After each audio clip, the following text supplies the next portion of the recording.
नमस्कार और स्वागत है आपका क्रिकेट नगर में। मैं हूं आयुष शर्मा और मेरे साथ मौजूद है मेरे दोस्त और कॉलीग मेहरान जैदी। लेकिन आज का वीडियो वाकई में बहुत स्पेशल है क्योंकि हमारे साथ जुड़े हुए दो ऐसे क्रिकेट प्रेमी जो गेम को ना तो सिर्फ जानते हैं बल्कि उसको समझते भी हैं और उनको खेलना भी बहुत अच्छे से आता है। तो आज हमारे साथ जुड़े हुए हितेंद्र जी और अभिषेक जो हमारी इस पूरी कन्वर्सेशन में जो है लगातार जो है जुड़ते रहेंगे। तो बहुत ही बेहतरीन तरीके से जो है आज की शुरुआत हम करने वाले हैं। लेकिन पहला क्वेश्चन मेहरान सर की तरफ मेरा ये जाता है कि सर ये था क्या, ये क्या मतलब मेरे को और कुछ मतलब वर्ड्स नहीं है मेरे को डिस्क्राइब करने के लिए कि कल हुआ क्या एक्चुअली।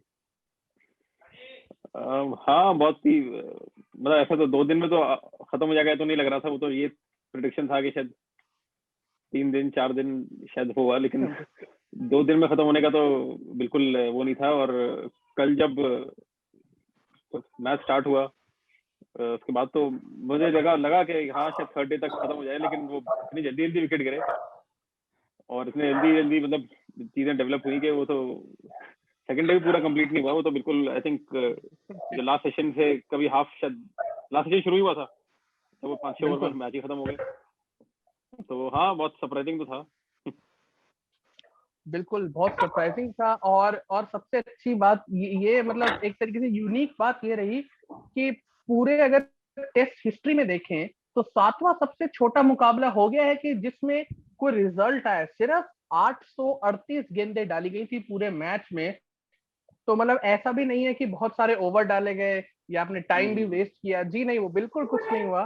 पिच की वजह से जितने भी उसको क्रिटिसिज्म हो रहा है, पिच को कह लीजिए या बैटिंग को कह लीजिए, काफी खराब प्रदर्शन रहा है बैटिंग का दोनों ही तरफ से। तो मैं एक ओपिनियन जो है, हितेंद्र जी हमारे साथ यहाँ पे जुड़े हुए, उन्होंने काफी मैच देखा होगा।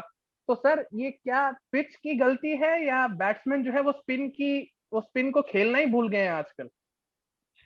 सर देखो, सबसे पहले तो मैं आपको ये कहना चाहूंगा कि मैं काफी कल से सुन रहा हूँ एक्स क्रिकेटर्स इंग्लैंड के हों, इंडिया के हों, काफी सारे एक्सपर्ट सब अपने अपने ओपिनियन दे रहे हैं पिच के बारे में। मैं शुरुआत करूंगा और मैं कहूंगा कि हमारी हिंदी में कहावत है, मुहावरे हैं जिसको कहते हैं कि नाच ना जाने आंगन टेढ़ा, थोता चना और बाजे घना। ठीक है, तो कहने का मतलब यह है कि आप उस पिच पे आप उसको क्रिटिसाइज कर रहे हैं। अगर इसी पिच पे 2 दिन में अगर इंग्लैंड जीत जाती तो आप ये सब कहते? अगर इसी 2 दिन की पिच में अगर इंग्लैंड जीतती तो क्या ये सारे कमेंट्स हम लोग आज डिस्कस कर रहे होते? तो कहने का मतलब मेरा बहुत सिंपल सा ये है कि हम इंडिया जब 2 दिन में जीत जाती है तो ये सारे क्वेश्चंस उठाते ही क्यों हैं? और अगर 2 दिन की मैं बात करूं, चलो स्टैट्स पे जाते हैं, आप रिकॉर्ड्स पे जाएंगे तो रिकॉर्ड्स की बात करते हैं। पिछले इस टेस्ट से पहले 21 बार ऐसा हुआ है जब टेस्ट मैचेस का नतीजा 2 दिन में आया है। उसमें से 9 टेस्ट इंग्लैंड में खेले गए हैं, उनमें से 5 टेस्ट इंग्लैंड ने जीते हैं और 2 टेस्ट हारे हैं। अब हम वर्ल्ड चैंपियनशिप फाइनल और बड़े से अच्छे से ग्राउंड लॉर्ड्स की बात करें तो लॉर्ड्स में भी 2 दिन में फैसला आया है। हम वहां फाइनल को देख रहे हैं, वहां 2 दिन में फैसला आ गया है। तो फिर ये चीजें कहां से सामने आ जाती हैं कि हम हार गए, हम 2 दिन में हार गए, हमने इतने वो खेले? तो ये मेरा हिसाब से और कुछ नहीं है, एक माइंड सेटअप है। जो आप जब इंडिया की टीम इंग्लैंड में जाती है, विदेश दौरों पे जाती है या दूसरी किसी कंट्री में जाती है, तो हम कहते हैं कि आपका माइंड सेटअप किस तरह का है। तो उसी माइंड सेटअप की मैं बात करूंगा कि अगर आपका माइंड सेटअप पहले से ही इन चीजों के लिए प्रिपेयर रहता है तो आप उसी के हिसाब से परफॉर्मेंस देते हैं।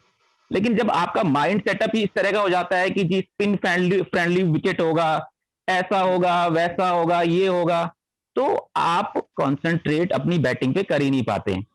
ये वही पिच है जिसपे आपके ओपनर्स ने हाफ सेंचुरी बनाई।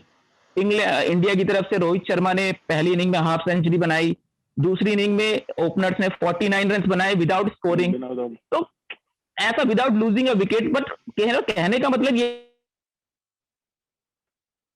है कि अगर ये सारी चीजें पॉजिटिव हो रही है तो फिर किस चीज का क्रिटिसिज्म है? बिल्कुल, एक बिल्कुल ठीक बात है कि पिच को क्रिटिसाइज करना आई डोंट थिंक सो कि वो लाजमी है, क्योंकि अभिषेक से भी मैं एक क्वेश्चन पे जो है राय जरूर लेना चाहूंगा कि हम काफी टाइम से देख रहे हैं कि रैंक टर्नर्स जरूर बनाते हैं अपनी जो होम कंडीशंस में होते हैं या अपनी होम कंडीशंस के मुताबिक ही जो है बनती हैं पिचेस, लेकिन कभी कभार जो होम टीम होती है वो भी स्ट्रगल करती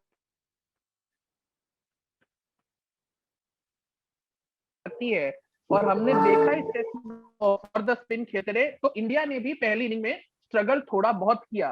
तो ये क्या चीज है, ये क्या मतलब क्या लिटरली मैं ये इसलिए कह रहा हूं क्योंकि काफी टाइम से देख रहे हैं कि स्पिन को हम इतने आसानी से नहीं खेल पा रहे हैं, जबकि हमें कहा जाता था कि we have one of the finest batsman जो कि स्पिन को बहुत ही अच्छा खेलते हैं। तो अभिषेक ये क्या हो रहा है, क्या ये बैटिंग फ्रेंडली पिचेस की वजह से हो रहा है, क्योंकि हम इतना बैटिंग फ्रेंडली पिचेस दे देते हैं कि जैसे ही ऐसी कोई पिच आती है तो पूरे वर्ल्ड के बैट्समैन जो है वो थोड़ा बहुत घबराते हैं यहाँ पे बैटिंग करने के लिए। सबसे पहली बात तो जो मैं कहना चाहूंगा वो है कि कोई बॉलर्स का पर्सपेक्टिव अभी तक ले नहीं रहा है इस बिल्कुल मामले में। बिल्कुल। बॉलर सबसे बड़ी बात है कि वो खुश होंगे।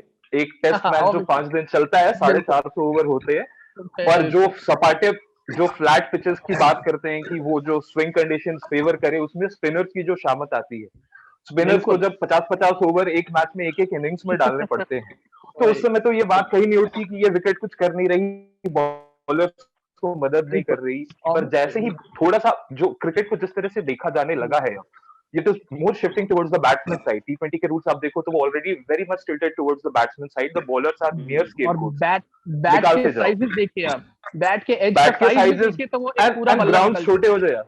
जी, ग्राउंड जाए। छोटे होते जा रहे हैं, फील्डिंग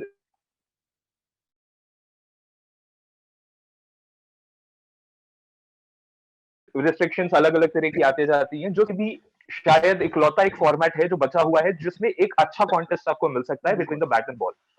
उसमें ये कहना कि ये पिच हमारे लिए या अच्छी क्रिकेट के लिए अनुकूल नहीं है, ये कहीं से भी जायज बात नहीं है। बिल्कुल any kind of pitch which is given to you, you should have the ability to cultivate. आप इंडिया आ रहे हो, आपको पता है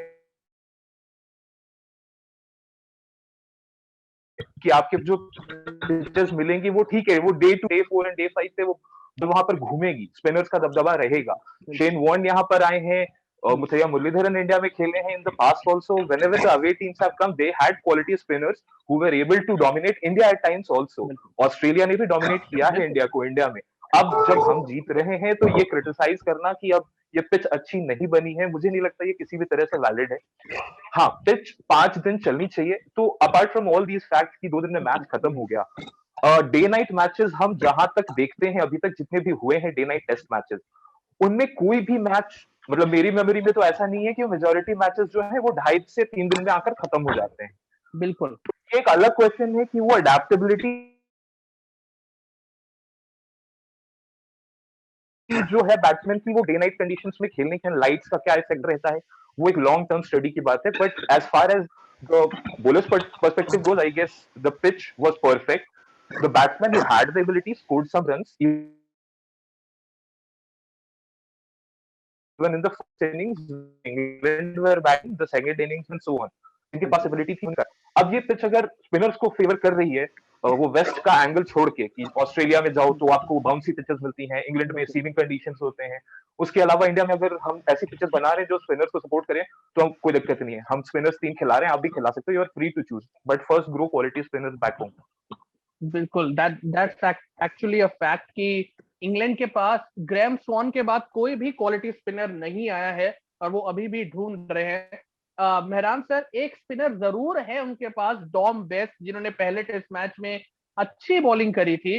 अब हम कह सकते हैं कि प्रॉपर स्पिनर नहीं है, लेकिन फिर भी वो विकेट्स लेके गए थे। और अगर वो पहले टेस्ट मैच में इतनी अच्छी स्पिन पा रहे थे, तो मुझे आज तक एक बात नहीं समझ में आई कि जहां पे टर्न मिल रहा है वहां पे आप डॉम बेस्ट जैसे बॉलर को क्यों नहीं खिलाते हैं। क्या ये आपकी रोटेशन पॉलिसी जो है ये कुछ ज्यादा ही आपके लिए खराब नहीं हो रही है अब? मुझे समझ में नहीं आया कि वो डॉम बेस्ट को क्यों नहीं खिलाया। पहले मैच में तो ठीक बॉलिंग करी थी, एक फर्स्ट इनिंग में विराट को भी आउट किया था, और शायद सेकंड इनिंग में 3-4 फुटटॉस जो पड़ गई थी, विराट ने 4 ओवर मारी है, तो उसके बाद थी शायद, पता नहीं उनको लगा कि इनकंसिस्टेंट है क्या है। तो खिलाना चाहिए था इस मैच। इसमें तो पता नहीं उन्होंने 4 सीमर क्या सोच के 4 सीमर खिलाए हैं, क्या किया वो।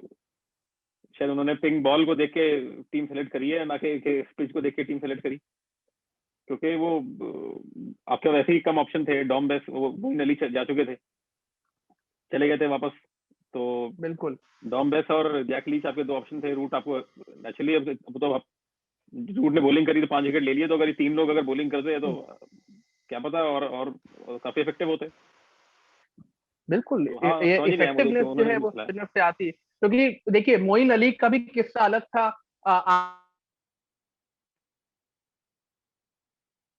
आपने पहले उनको बोला कि आप 2 टेस्ट मैच में उन्होंने अच्छा परफॉर्म किया, देन आप उनको अचानक से बोल रहे हैं कि नहीं नहीं आप रुक जाइए। देन मोइन अली भी मना कर देते कि देखिए आपने मेरे को जितना बोला था मैंने उतना किया है, तो अब मैं नहीं रुक सकता हूं because मेरे फैमिली के कमिटमेंट्स हैं। तो हम भी इसलिए कर रहा हूँ क्योंकि दोनों ही टीम के कुछ बैट्समैन ऐसे थे जो कि फॉर द स्पिन खेलने के लिए गए, जबकि वहां पे इतना स्पिन नहीं था, बॉल जो है स्किड ज्यादा हो रही थी, ये हमने यहाँ पे देखा। तो वो हमने बॉल की बात की, आई थिंक वो जो लैकर है, जो लैकर की जो कोटिंग होती है हाँ, वो ज्यादा पिंक बॉल काम की इंडिया के बॉलर्स के लिए, और उन्होंने अच्छे तरीके से उसे यूज किया। क्यों मेहरान सर? हाँ, वो जो मेरे ख्याल से जो उस पे शाइन जो स्पेशली होती है पिंक बॉल पे, उससे थोड़ा स्किड करती है वो, तो उससे फर्क पड़ा काफी। अक्षर पटेल की वैसे ही इससे ज्यादा इफेक्टिव भी है, क्योंकि उनकी वो एक उससे स्पीड वाले स्पीड से और बाउंस उनका हो रहा था, तो वो पिंक बॉल बहुत जल्दी स्किड हो रही थी। बिल्कुल वो तो है, वो तो एक्सपेक्टेड था ही कि वो होना है। उसके बाद भी पता नहीं है उन्होंने 4 फास्ट बॉलर क्या।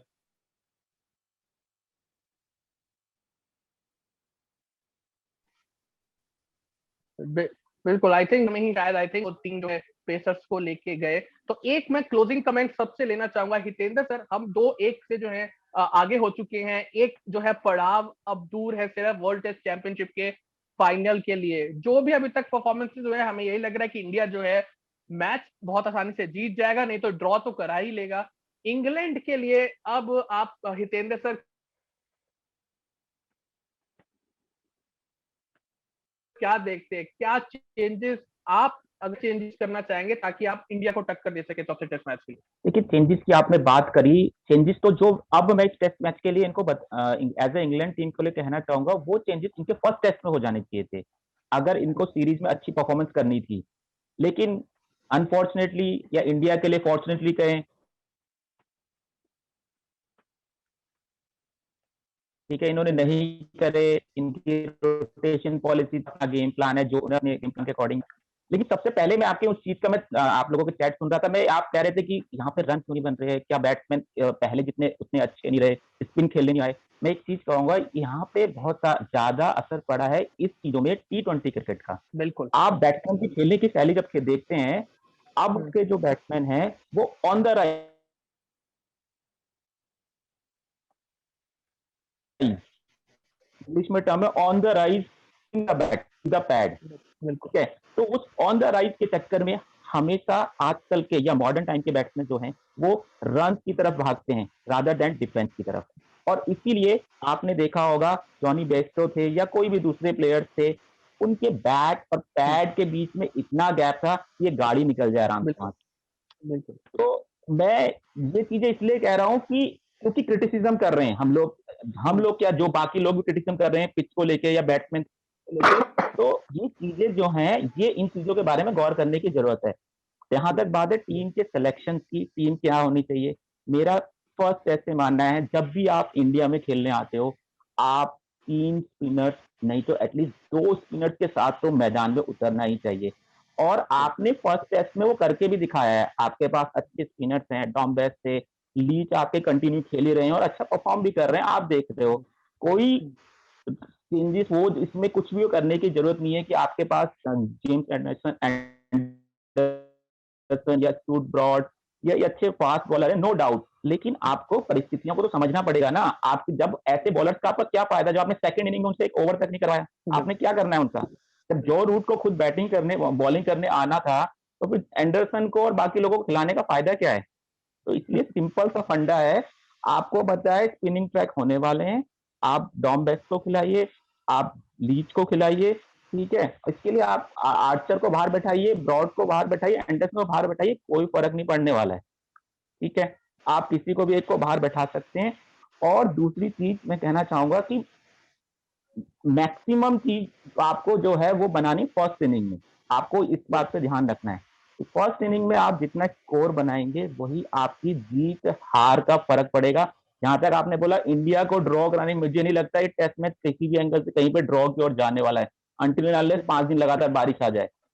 तो ड्रॉ तो होने का सवाल है नहीं, या तो जीत होगी उनकी या जीत होगी हमारी, बिल्कुल। या फिर ड्रॉ किसी एंगल से नहीं होने वाला है। तो इसलिए मेरा मानना यह है कि इंग्लैंड के पास अभी भी चांस है इंडिया की पार्टी को स्पॉइल करने का। वो खुद तो जा नहीं पाए आगे, एटलीस्ट उनकी पार्टी स्पॉइल करेंगे तो एटलीस्ट उनके दिल को सेटिस्फेक्शन रहेगी, सांत्वना रहेगी, जो कि जनरली उनके एक्स क्रिकेटर माइकल वॉन और केविन पीटरसन करते हैं, उनको सांत्वना देते हैं अपने ट्वीट के माध्यम से, बाकी चीजों से। तो ये सिर्फ चीजें वो कर सकते हैं कि वो इंडिया की पार्टी को स्पॉइल करे। लेकिन मेरा अभी भी कहना यह है कि एटलीस्ट 2 स्पिनर के साथ उतरे, जो रूट आपके पार्ट टाइम तीसरे स्पिनर हैं ही, वो आपके साथ आपकी बैटिंग भी है और बॉलिंग स्टैंड करेंगे, और कोशिश करें कि फर्स्ट इनिंग में ज्यादा से ज्यादा रन स्कोर करने के लिए। बिल्कुल। चलिए अभिषेक, मैं आपसे क्लोजिंग कमेंट लेना चाहूंगा। इंडिया का विनिंग कॉम्बिनेशन है, ज्यादातर हमने देखा है कि विनिंग कॉम्बिनेशन में चेंजेस नहीं होते हैं। आपके स्पिनर्स बहुत अच्छा कर रहे हैं, तो आपको स्पिनर्स को तो हटाने की जरूरत है ही नहीं। अब आपके पास दो ऐसे पेसर्स हैं, आपके पास बुमराह है, ईशांत शर्मा और बुमराह से आपने इतनी बॉलिंग इस वाले टेस्ट मैच में ज्यादा कराई नहीं। क्या आप कहीं से फिट इन करना चाहेंगे उमेश यादव को, किसी को एक रेस्ट को देके, या अभी भी आपके लिए ये विनिंग कॉम्बिनेशन ही जाना चाहिए जो कि बहुत अच्छा परफॉर्म कर रहा है आपके लिए? आई गेस जिस हिसाब से अभी तीनों टेस्ट खेले गए हैं और उसमें जो बॉलिंग परफॉर्मेंस रहा है, तो उसमें ज्यादा चेंजेस करने की जरूरत नहीं है। ये टेस्ट इंग्लैंड से ज्यादा हमारे लिए इंपॉर्टेंट है। वर्ल्ड टेस्ट बिल्कुल। चैंपियनशिप को अगर आप देखते हैं तो मुझे नहीं लगता इसमें कोई चेंजेस करने चाहिए। उमेश यादव काफी टाइम से बाहर भी रहे हैं, और अभी जब आके वो वापस आके combination, Ishant Sharma 100+ test matches खेल चुके हैं। बिल्कुल। Although he is not contributing with the ball much, बट वो जो एक्सपीरियंस है वो काउंट करता है। Same goes for Ravichandran Ashwin. उसके अलावा जो है अभी अक्षर पटेल, इन्होंने तो अपनी करियर टेस्ट करियर की अभी जब शुरुआत ही की है। तो मुझे नहीं लगता कि ये जो विनिंग कॉम्बिनेशन चल रहा है स्पेशली बॉलिंग में, इसमें कोई चेंजेस आने चाहिए। India should go head with this. बिल्कुल। तो मेहरान सर, देखिए दोनों दोनों ने जो है इंग्लैंड और इंडिया के बारे में वो कहा। अब चौथा टेस्ट मैच जो है उसी स्टेडियम में खेला जाएगा।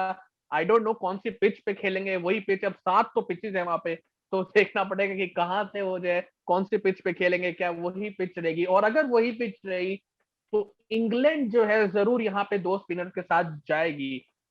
मेहरान सर, क्लोजिंग कमेंट, क्या हम यहाँ पे पिच को जैसे क्रिटिसाइज करते रहे इंग्लैंड के, जैसे उन्होंने हितेंद्र सर ने कहा कि माइकल वॉन हमेशा कहते हैं, केविन पीटरसन भी कहते हैं, कितना लाजमी है ये क्रिटिसिज्म? और ये कितना लाजमी उतना तब नहीं रह जाता जब इंग्लैंड में जाके हमें बिल्कुल ग्रीन टॉप मिलते हैं और बिल्कुल हमें पता ही नहीं चलता कि ग्रास कहाँ और पिच कहाँ है। नहीं, सही बात है, बिल्कुल सही बात करिए। वो ये सब हर होम होम कंट्री का तो वैसे भी राइट होता है पिच अपने हिसाब से बनाना। हम एक्सपेक्ट यही करते हैं वहाँ south Africa, England, New Zealand, Australia जाके। ऑस्ट्रेलिया में तो फिर भी अब लास्ट कुछ साल से थोड़ा सा बैटिंग वाली विकेट्स हो गई हैं, लेकिन बाकी कंट्रीज में तो बिल्कुल वो हरी, जैसे आपने कहा, बिल्कुल लॉन टाइप मिलती है। और अब अगस्त में हमें जो इंग्लैंड जाना है तो वो फुल फुल वो बदला लेंगे, बिल्कुल हरी विकेटें मिलने वाली है वहाँ। तो वो ठीक है, जो होम उसका राइट है। और जैसे रोहित शर्मा ने कहा था, वो आई थिंक बात सही है कि आप या तो आईसीसी एक परफेक्ट एक सेट रूल कर दे कि सबकी हर जगह पिच एक जैसी होगी, तो फिर उसमें कोई किसी को एडवांटेज ना एडवांटेज वाली बात ही नहीं है। तो आई थिंक वो क्रिटिसिज्म तो आई थिंक गलत है। होम कंट्री के पास राइट होता है और वो वैसे ही रहेगा, कोई चेंज नहीं होना चाहिए। अब आप ये है कि अब हाँ, आप स्पिन खेलना और वो खेलना, फिर वो चीज़ है कि अब आप बैट्समैन को वो अडेप्ट करें और वो आप अप्लाई करें अपने आप को, तो होगा उसमें। हमने देखा लास्ट कुछ दोनों मैचेस में, जिसने दिनेश शर्मा ने अच्छा अप्लाई किया, ठीक बैटिंग करी। फर्स्ट इनिंग में जैक क्रॉली ने अच्छी बैटिंग करी थी, तो ऐसा तो नहीं है कि बिल्कुल ही अनप्ले, ऐसा है कि 50-50 रन बन रहे हैं।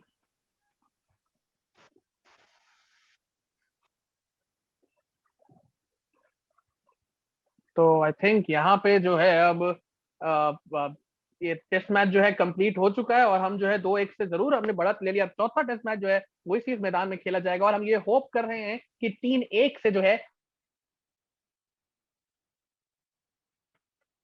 इंडिया ये सीरीज जीते और वर्ल्ड इंग्लैंड को हरा के ही इंग्लैंड की कंट्री में अपने उनकी होम कंट्री में जाके फाइनल खेलेंगे। तो उसका जो मजा है वो और भी दुगना हो जाता है कि हमने उसी टीम को हराया और उसी के घर में जाके हम जो है इतना इंपॉर्टेंट मैच खेलेंगे। तो thank you so much everyone, Mehran sir, Abhishek, Hitendra ji. तो ये था आज का एपिसोड और हमने जो है थोड़ी बहुत जो है चर्चा की हर एक पहलू पे कि क्या हुआ अच्छा इंडिया के लिए और क्या हुआ बुरा इंग्लैंड के लिए। आगे भी ऐसे अपडेट देखते रहिए क्रिकेट नगर।